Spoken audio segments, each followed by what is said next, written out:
US absolutely needs a Bitcoin reserve, and I think every other country does as well. The way I see it is Bitcoin is going to be the next major economic driver.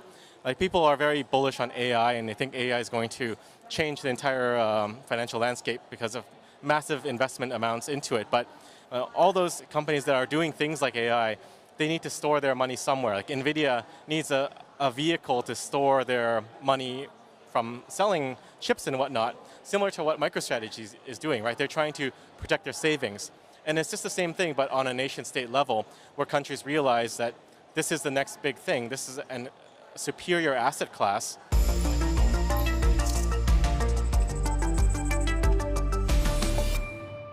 We're joined now by one of the most vocal advocates for Bitcoin, Samson Mow. Welcome. Thanks. Great to be here. Nice to see you IRL. You need to hold the microphone so people can hear you. Nice to see you IRL. This is an instance where Samson and I have met on the computer, but never in real life, and that is a big theme of this conference. It is. Okay, let's get into it. You were talking on a panel about Bitcoin's evolution with Adam Beck. He joined us at the desk earlier. What was your biggest takeaway? What happened on that stage? We talked about a lot of things, the bullish thesis for Bitcoin adoption around the world. We covered things like MicroStrategy, just the immense buy pressure, pension funds coming in, sovereign wealth funds, nation states. And oddly enough, the takeaway was I mentioned something about Bitcoin prices probably suppressed now, and that's what made the media cycles for some reason. I don't know why. Media loves a good Bitcoin price prediction. I can tell you that. Yeah? I think the last time, Samson, you and I talked, you said $1 million Bitcoin in how long? Maybe by 2030? I think it should have been last year, but I had to push it back. So let's say 2025, 1 million. 1 million by 2025. That's a very bold prediction. What gets us there?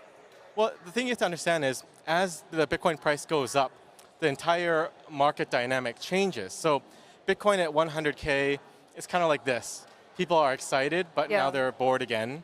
People think it's a top. People are making predictions of a reasonable price target, maybe 150, maybe 200. They don't want to go too crazy out there. But when Bitcoin goes to 250, it's a very different landscape. When we get to 500,000, it's also a very different landscape too. We're halfway to overtaking gold. And at that point, people are starting to wonder, what do I sell Bitcoin for? Why am I selling Bitcoin for dollars?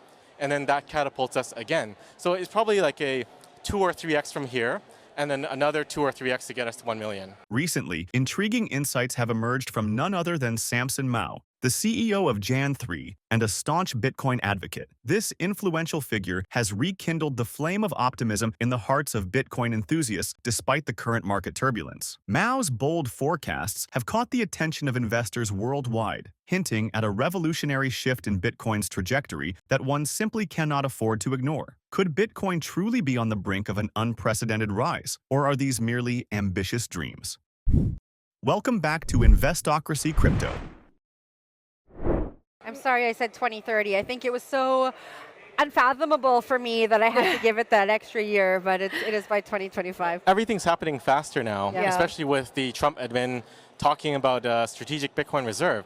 And it's things like this that can really change the market dynamics in an instant, because it's just such a powerful shift, much like with the ETFs. When the ETFs launched in the US, it was sort of like a blessing worldwide that Bitcoin is a legitimate asset class now, and everyone can build products around it and financialize it. So everyone followed the US. And I think it's going to be the exact same thing with SBRs. Once the US does it, everyone's going to realize, okay, we need it too. Yeah. And there'll be a fast follow and a scramble to get theirs put together. So in terms of SBRs, you've been having conversations with governments for a while now about Bitcoin helping El Salvador. In terms of the biggest pools of institutional capital in the world, you have pensions now allocating to crypto for a while, you have endowments now allocating to crypto. Sovereign wealth was kind of like that untouchable last thing to come. Now you have El Salvador, rumors of US. Like, what does that look like in the future? Is it inevitable that we get a US Bitcoin reserve and it's just a matter of when? And then if we do, what does the world look like after that? I think it is inevitable. The US absolutely needs a Bitcoin reserve. And I think every other country does as well. The way I see it is Bitcoin is going to be the next major economic driver. Like people are very bullish on AI, and they think AI is going to change the entire financial landscape because of massive investment amounts into it. But all those companies that are doing things like AI, they need to store their money somewhere. Like NVIDIA needs a vehicle to store their money from selling chips and whatnot, similar to what MicroStrategy is doing, right? They're trying to protect their savings. And it's just the same thing, but on a nation-state level, where countries realize that this is the next big thing. This is a superior asset class, and they're going to need to do something. And you couple that with the astronomical debt levels and the attempts to mitigate that, like creating the Department of Government Efficiency, right? And it goes to show that people are realizing that the existing system is not sustainable. The interest payments are approaching 1 trillion or are at 1 trillion a year. And it's only going to snowball because interest compounds unless they magically fix the interest rate somehow. But everything points to Bitcoin becoming the new asset that everyone's just piling into. And I think the US doing it will trigger it everywhere else. With a history of speculative forecasts, Samson Mow's latest prediction of Bitcoin reaching a staggering $2 million has both enthusiasts and skeptics raising eyebrows. "I'm still bullish," proclaimed Mow in a recent statement. Mow pins his optimism on Bitcoin's resilience, its potential stronghold against inflation, and its envisioned integration into the bedrock of global finance. Have you spoken to the US government about this? No, I haven't, but there's tons of people already working on the US. Our main focus is LATAM and other regions that are not as much in the spotlight. What governments have you been in conversation with? In this region? Yeah. We've talked to politicians in Korea, Taiwan, and Japan, and they're all very conservative. The message is really, we're waiting to see, like we're aware of Bitcoin, but we're going to wait for the US to make a move. And I think that's a strategic blunder, because what they're looking at it from, the point of view they're looking at it from is, they want to be risk averse, and they say that we're very risk averse. But risk and risk is sort of a circle. If you go too far in risk aversion, you go to the risky side of the circle. Yeah. And I think that's what's going to happen because they're going to miss the boat on front running the U.S. Yeah. Most countries don't have the fortitude to front run the U.S. They're waiting for a sign, and I believe it's going to be an exact replay of the ETFs. So the U.S. launched ETFs first. Now they're at 1.3 million or so coins. Sure. And Hong Kong, I think, has 3,000 or 4,000 coins. Australia was third, and they have a few hundred coins.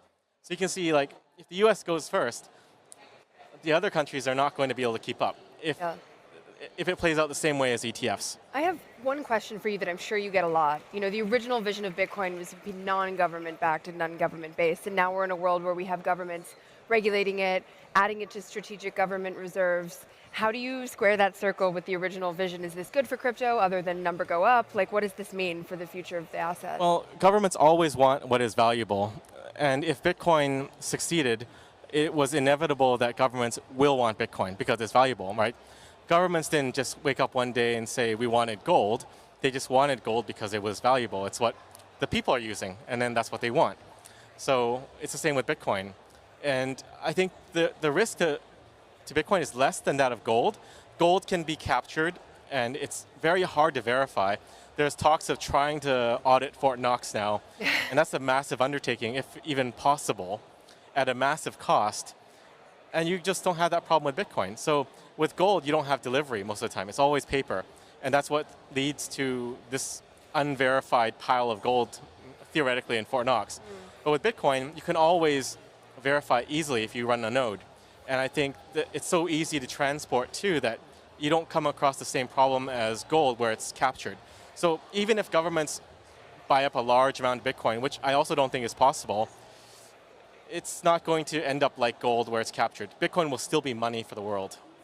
Supporting his narrative, recent developments reveal that JAN3 has increased its holdings with an addition of 12 BTC, nurturing a 15% profit of $150,000 within a mere month. These aren't whimsical fantasies, but a calculated belief in Bitcoin's robustness. Yet, even as Bitcoin proves its mettle, the markets is a volatile domain. But before going any further, if you made it this far into the video, thank you. These videos take a lot of effort and time to make, so if you enjoyed them, please hit the like button and subscribe to the channel. This goes a long way in helping us grow. That said, back to the video. Do you think it's possible that one Bitcoin could be worth 164 million US dollars by the next 8 years? I would say theoretically yes, but practically no, because No. there's a point at which it just cuts off and you stop denominating things in dollars, right? It just makes no sense anymore. Like, does anyone care what the exchange rate of the euro is to Deutschmark? Not really. So you just go to sats at some point. I would say probably in the million range, it just starts to drop off and people just start using sats. And then we just have wow. deflation from that point. Wow. So wait. So you think that we're going to be denominating things in Satoshis within the $1 million range? I would say so. Wow. I actually hadn't thought of it that way. I thought it would take a lot longer. I thought it would take until like 10 million, 20 million, 50 million, 100 million. I thought it would take longer, like, but at the point where, I mean, I thought it would happen slowly, but that actually makes sense, because at that point, so many people will have owned Bitcoin. The people who own Bitcoin, they're going to want to spend it. So they're going to be willing to give away their Bitcoin for goods and services, which makes complete sense. I was thinking of another, just a really important milestone, I guess. I think you're going to be able to buy a house for 0.1 Bitcoin, 0.01 Bitcoin. Eventually, that'll keep dropping. What are your thoughts on that? Probably. There's a lot of repricing that has to be done. Yeah. So we'll see how it happens, but generally these things happen very quickly. The expectation, I think, of a lot of people, including Bitcoiners and some Bitcoin bulls, is that it's going to happen over like a 20, 30-year period. But if you look at the collapse of currencies, they happen very rapidly. And it's typically very chaotic. So we'll see how it goes. But this is sort of why I think it's important that we do outreach and we try to get parallel systems into place where countries can have both currencies at the same time, Bitcoin and their native currency, and transition as gradually as possible. But I would say Max Payne theory dictates that it's going to happen very quickly and chaotically, and no one's ready for it except for you and me. While the current landscape of the Bitcoin market might appear daunting, the horizon painted by Samson Mow's predictions is one of unparalleled potential. Such bold assertions encourage investors to reevaluate their positions on Bitcoin, considering its resilience and emerging strategic footholds in the global economy. But what do you think? Share your thoughts. And finally, if you would like to know more about cryptocurrencies or specifically Bitcoin, go ahead and click on the next video on your screen. See you there.